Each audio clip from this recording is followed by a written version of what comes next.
Ito ang inyong lingkod na nagbabalik upang magbigay ng mga balitang walang bias at pawang katotohanan lamang. Ito ang Bayang Pinas. Ang isyung ito ay naging usap-usapan sa buong bansa at iba't ibang social media platforms. Magkabit na si Speaker of the House Tambaloslos Romualdez at itong si Congresswoman Migs Nograles ay pinaiyak na nga nitong si former President Rodrigo Roa Duterte dahil nga umano sa kanilang mga kababalaghan at mga kabalbalan na ginagawa sa ating bansa, partikular na dito sa lalawigan nitong si former President Rodrigo Roa Duterte dahil nga ang dalawang ito ay nagtutulak pala ng ipinagbabawal na bushabs. At tila ba meron din palang factory kung saan ay na-raid na nga dito sa lalawigan ng Davao. Dito nga natin makikita mga kaibigan na dahil nga or kung bakit ayaw ng mga kongresista or maraming kongresista dito kay former President Rodrigo Roa Duterte ay dahil nga nakasisira sa kanilang business kung saan sila ay nagtutulak ng ipinagbabawal na bushabs. Kaya na lamang mga kaibigan, itong dalawang si Tambaloslos Romualdez na ito at pati na rin sa Migs Nograles ay tila ba natakot dahil nga itong si dating Pangulong Tatay Digong ay tatakbo bilang alkalde ng Davao upang may saayos na ito at upang labanan itong Migs Nograles na ito sa kanyang mga kabalbalan at mga katarantaduhan na ginagawa sa lalawigan ng Davao. Ito namang si Tambaloslos Romualdez ay isa nga palang mastermind din ng dealer or tinatawag nating nagtutulak ng bushabs dito sa Davao. Kaya mga kaibigan, hindi na rin maiwasan ng ating mga netizen na magbigay ng kanilang mga hinaing. Wow! Ang swerte ng mga taga Davao. Sana sa Manila din meron din tayong PRRD, nakakainggit naman pero okay lang, ganun talaga kung saan masayap si PRRD. Thank you po. We love you. Mabuhay Duterte. Solid vote kaming buong pamilya at kamag-anak ang boto namin sa inyo. Duterte Team, PDP laban para sa Senado 2025. Ang tunay na may malasakit, mabuhay po kayo. Gusto namin si Basti Duterte at Pulong Duterte. Si Tatay Digong gusto rin namin sana. Tatay Digong, tukhangin mo yung mga nagsasabi na binili mo ang Davao. Landslide victory, PR Duterte. Duterte family only forever, Mayor's Davao City always. Very good na sa Davao tumakbo si FPRRD para bumalik uli ang katahimikan sa Davao. Congratulations PRRD. Well, para nga sa kabuang detalye ay panoorin na lamang ang buong video at salamat na rin sa ating mga solid viewers sa walang sawang pagsuporta. At kung bago ka pa lamang sa ating channel ay syempre, huwag kakalimutang mag-subscribe, pindutin ang notification bell, piliin na rin ang all upang laging maging updated sa mga balitang bago, totoo at walang bias. Dito sa channel ng Bayan, ang Bayang Pinas. Huwag din pong kakalimutang mag-iwan ng like at i-share ang ating mga videos. Muli po, maraming salamat and God bless.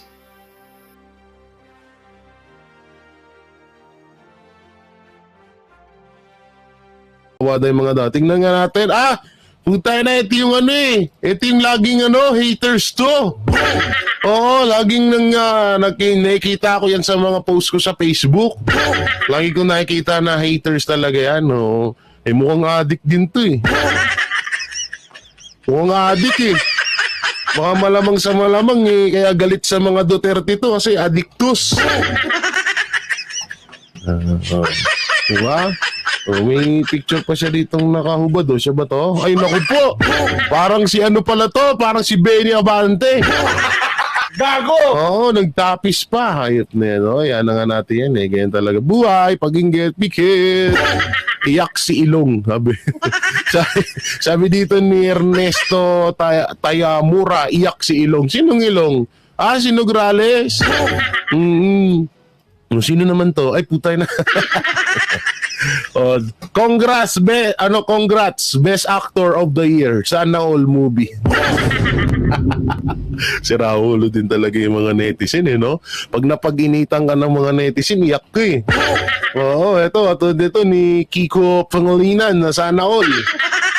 Kasi ano kasi pinagagawa niyo. Pero ako goods ako dito ilang beses ko naman na sinabi sa inyo kahit kahit anong itakbo ng mga Duterte, okay na okay sa akin, walang problema.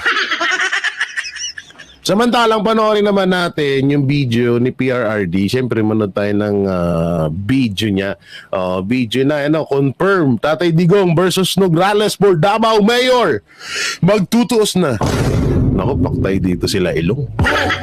Yari sila dito, no? Nga pala, bago natin si don't forget to like, share, comment, and subscribe sa ating YouTube channel, Malaking bagay po yun para sa ating Okay, panoorin natin. Pahiwatig si dating Pangulong Rodrigo Duterte na maaaring tumakbo siya bilang alkalde ng Davao City sa 2025 midterm elections matapos tanungin ng mga mamamahayag sa isang press conference sa lungsod kung dapat niya itong gawin. Tatakbo ako dahil hiniling mo, sabi ni FPRRD. Idineklara niyang babalik siya sa kanyang posisyon bago siya naging presidente at ang kanyang anak na si kasalukuyang Mayor Sebastian Duterte ang dapat niyang maging vice-alkalde. So magiging vice president nga si Mayor Baste. Baka nga si Pulong ang magse-senator. Okay din yun. Tumakbo tayo bilang mayor, siya si Baste ang dapat maging vice mayor, aniya pa ng dating presidente. Nauna rito sa press briefing, sinabi ng dating Pangulo na wala siyang planong ituloy ang national office, partikular na bilang senador, dahil sa kanyang edad. I think at my age of 73, I don't think I can handle it, let us be realistic about it, sabi ni Tatay Digong sa mga reporters.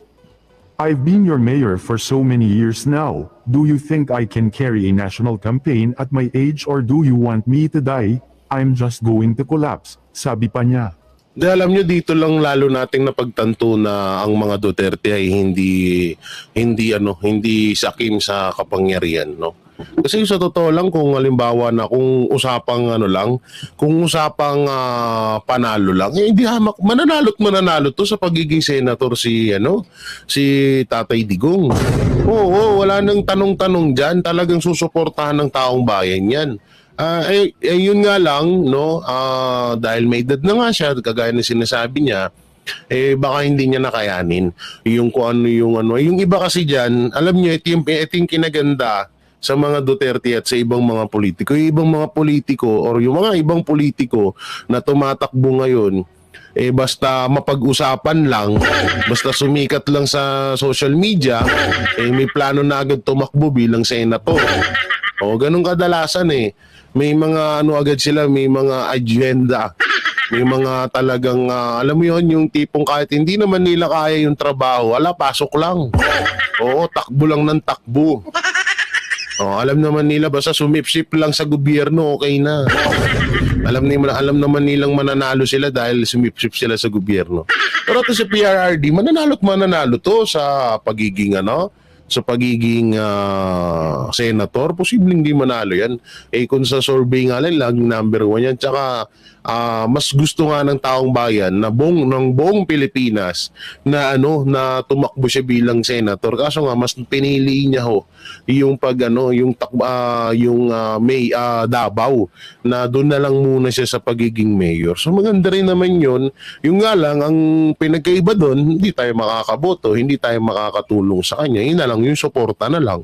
Yung suporta na ibinibigay natin, yan yung may bibigay na lang natin sa kanya. Pero tayo, hindi tayo makakaboto kasi hindi naman tayo taga Davao Diba?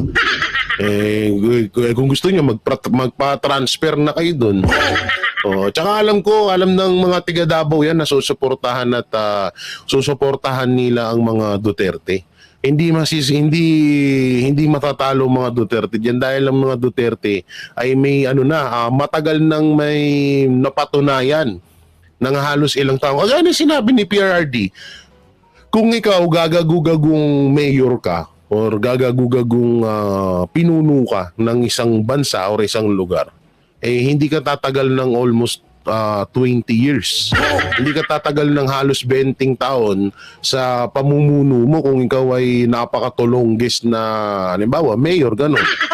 So ibig sabihin doon, kaya nga umabot sila ng ganung katagal hanggang sa kay BP Sara, kay Basti Duterte, kay Pulong, kay PRRD, ngayon natatakbo nga bilang mayor ulit, dahil may nagawa silang na maganda sa Davao at talagang yun ang tinatandaan at talagang nakikita ng taong bayan doon sa Davao. At kahit nga ako na tiga Maynila, tiga Taguig, pag pupunta ako ng Davao, talagang manghang-mangha ako dahil sobrang ganda ng lugar na ho yun.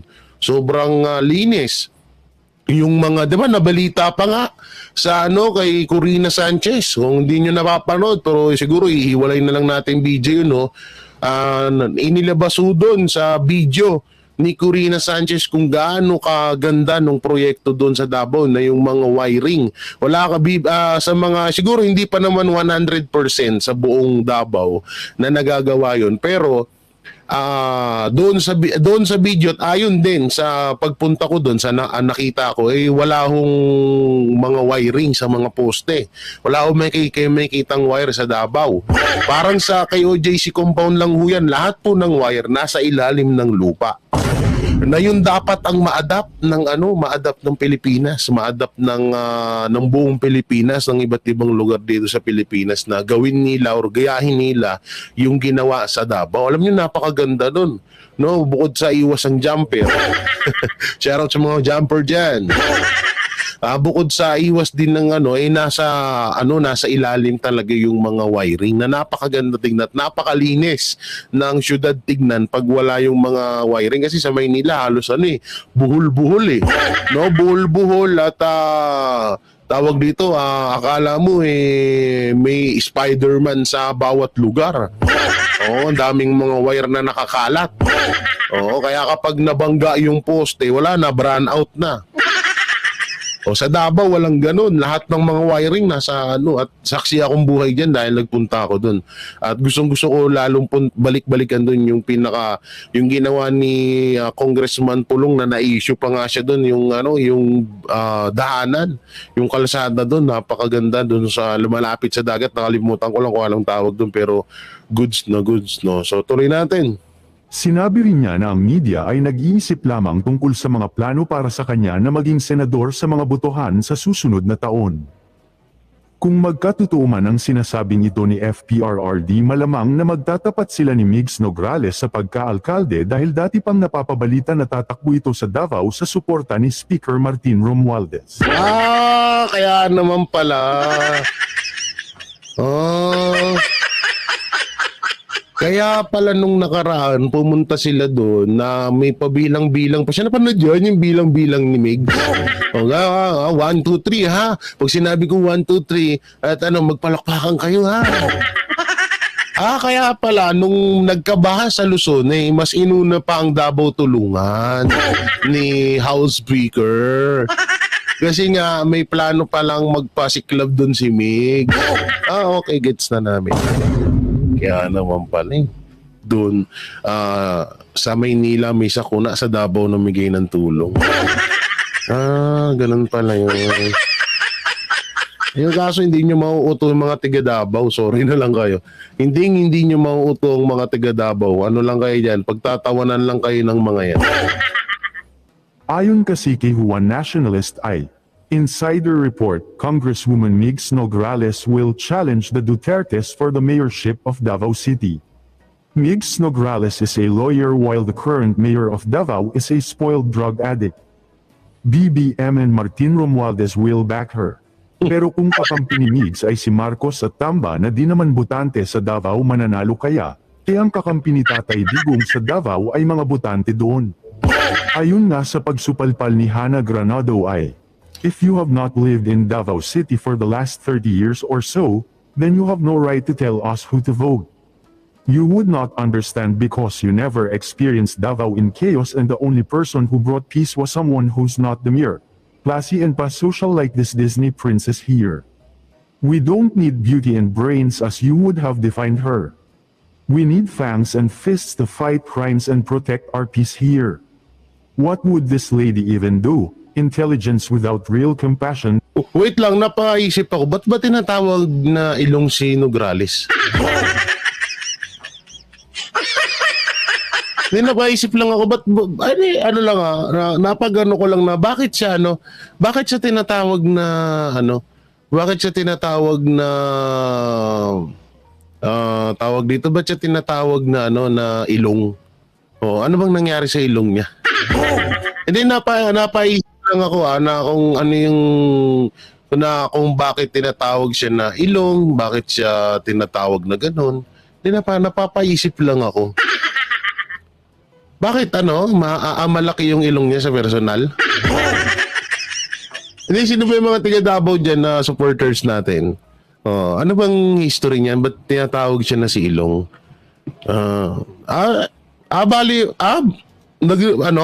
Parang nagparitoke, ganun. Hindi ko kasi kilala to si Nograles na to, no? Na rinig ko lang ang pangalan niya at napanood ko lang siya nung bumabanat siya kay BP Sara. Oo, pero yung at saka kay Alice Goo. Doon ko siya nakita, no, yung binutata siya ni Alice Goo, no. Eto naman yung katwiran ni PRRD. Bakit ayaw niyang tumakbo bilang senator? So panoorin ho natin. Mayor si Salvador Panilo nag-ingon tuhak daw ang kung dili daw senador o mayor ayan imong daganan according to attorney Panilo. Well, let me put it this way. Kilala naman niya, I've been your mayor for so many years now. You think that I can carry a national campaign at my age? Or you want me to die? Magkukulang sila ako niyan eh. Well, anyway guys, I think that at my age, 73,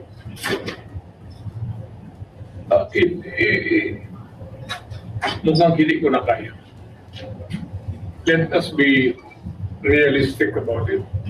So are you considering local position, Mayor? Well, I am open to suggestions from the media. What do you think I should be gunning for? Mayor. Iyo yan. Mayor. Who else? Ikaw. Of course.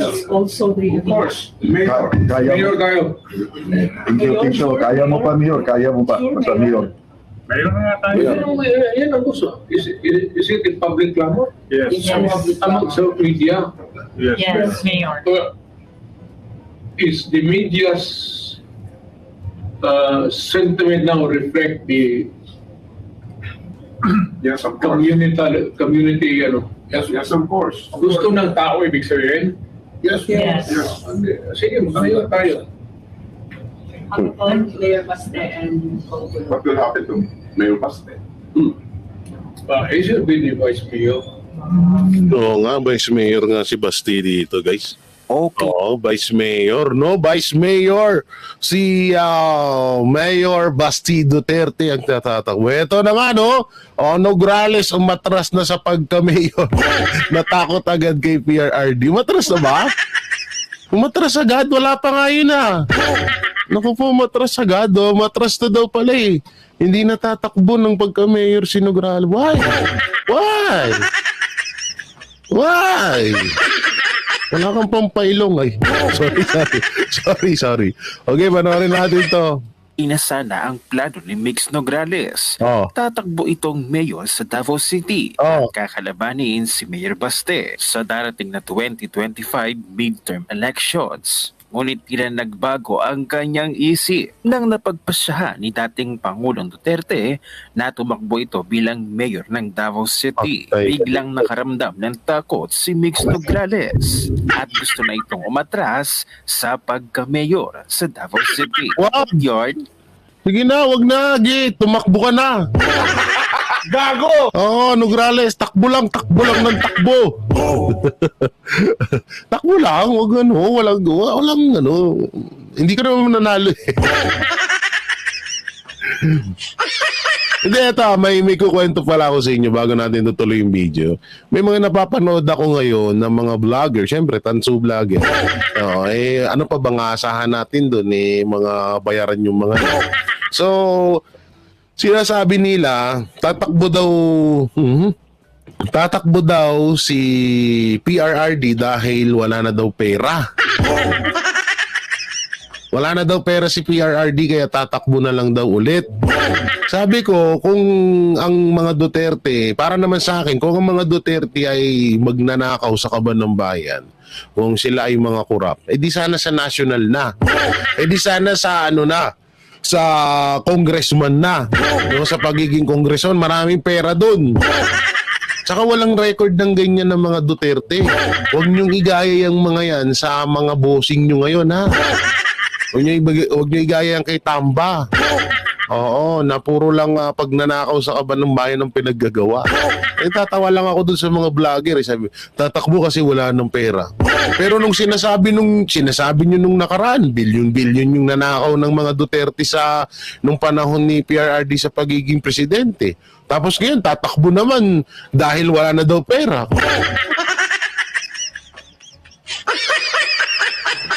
Sinusunog. Kayo din yung sumusupalpal sa sarili nyo eh. Sabi nyo dati, mga Duterte, maraming ninakaw yan dito. Maraming ninakaw yan sa kaban ng bayan. Bilyon-bilyon daw, tapos binenta daw yung West Philippine Sea.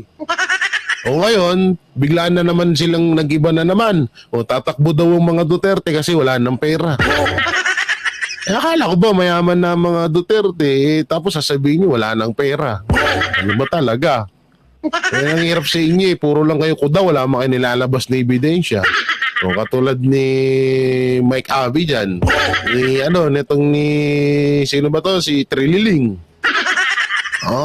Natatakbong mayor. Ewan ko lang kung mananalo sa Caloocan yan. Hindi ko lang din alam, ha. O nga pala, may bali-balita ako kay Trililing. Wait lang. Saglit lang. Dismiss ko lang saglit. Kasi ganito, nai-issue yung about sa Smartmatic. So, etong si Trililing pala ay parang may naging kasunduan sa mga bangagers.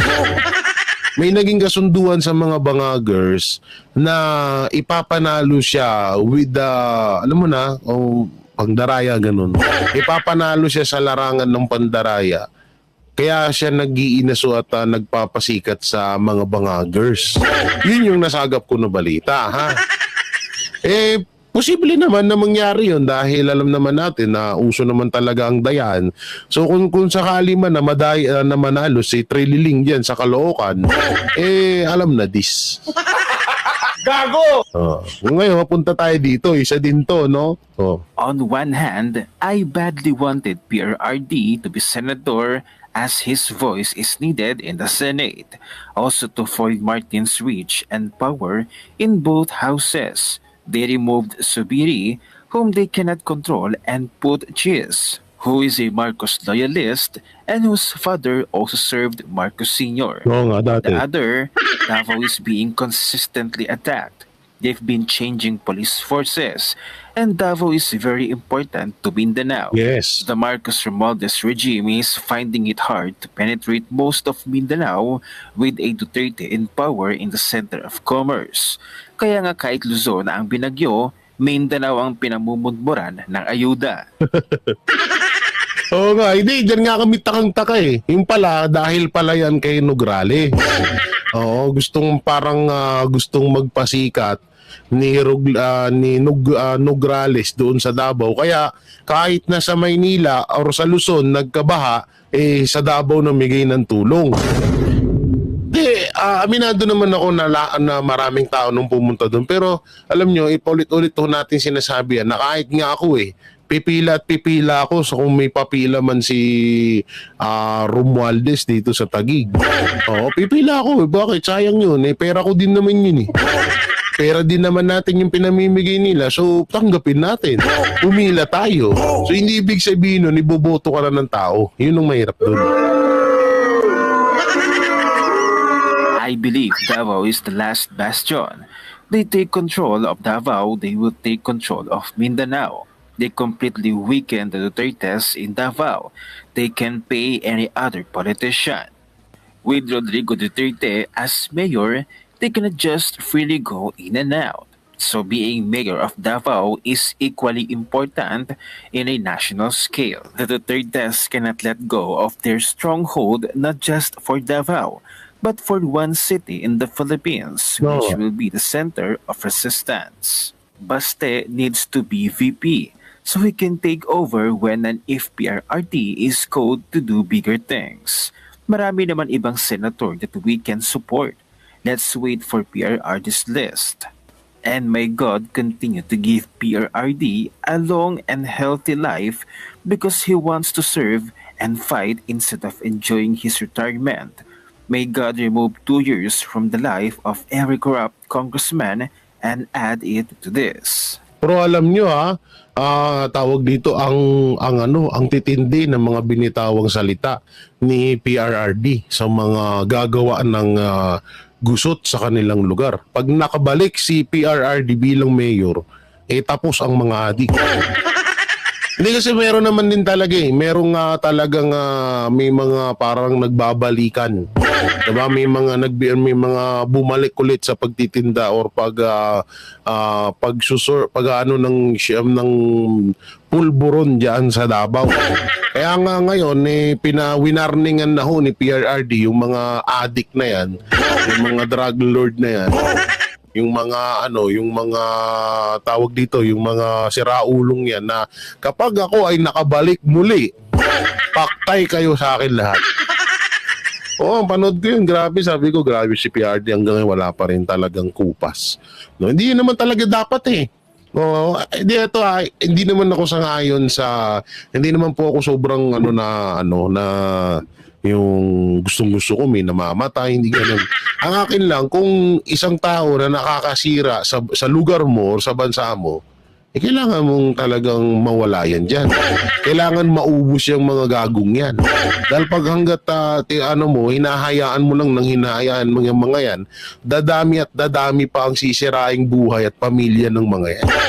Katulad dito. Abay may isa agad doon yung lista na supporter ni Mix Nograles. Aba. Hindi na nagyabang. Ang sabi niya, inside the report, Congresswoman Mix Nograles will challenge the Dutertes for the mayorship of Davao City. Bakit si Congressman Mig Nograles, ano na bang nagawa niya dyan sa Davao? Hindi, tanong lang. O kung saan man siya pagiging congressman, sa Davao City, may nagawa na ba yan? Anong nagawa niya bilang congressman? Buti pa si Pulong Duterte, congressman tuloy. Kala ko si lalaki. Congresswoman, Buti pa si Pulong Duterte, may nagawa. Kaso nga lang, sinilip yun ng mga anti-Duterte. Ginawan ng butas kasi nga pahiya itong si Nograles. Malamang sa malamang baka dahil kay Nograles kaya pinuntirya si Pulong. Mix Nograles is a lawyer, while the current mayor of Davao is a spoiled addict.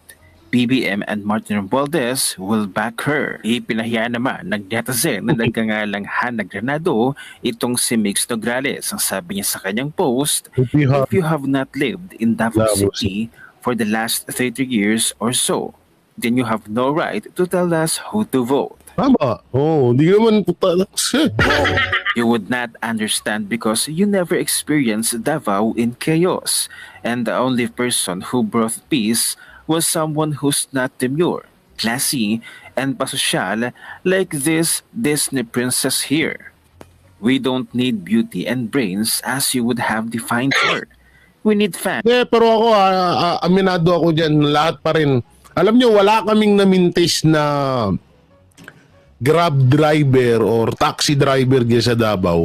Wala kaming namintis na ayaw nila sa mga Duterte. Hindi totoo, lahat ng mga driver dyan na mga nasasakyan namin, pagpupunta kami ng mall, galing dyan sa KOJC, talagang tinatanong namin, boss, anong pagkakakilala nyo rito sa mga Duterte? Sabi niya, wala, sobrang napakaganda ng pamamalakad ng mga Duterte dito. No, sobrang ayos ng lugar namin. Dati ako na-hold up pa ako, sabi niya. Oh, na